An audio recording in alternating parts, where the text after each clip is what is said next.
Gjë e kampionëve në pej po merr një pamje të re.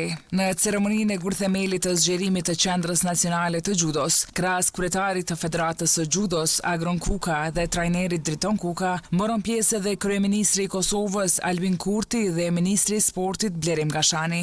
Projekti që ka vlerën e mbi 5,7 milion eurove, synon të jap Gjudos shtëpinë që meriton, një objekt multifunksional me palestra moderne, pishinë e akomodim.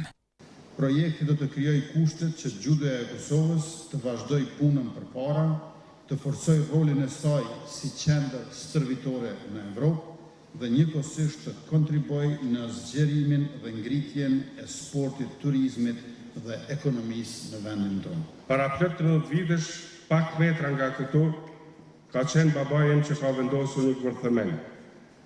Ai ka qenë gurthemeli i mbijetesës. Po ka qenë mbijetesa e sportit fisnik të Gjudos, pas uzurpimit të palestrave publike nga autobusi sërb. Dhe pas çlirimit në poat vend vazhdoi puna e madhe e sakrifica për përfaqësimin e shtetit tonë, gjithandej botës.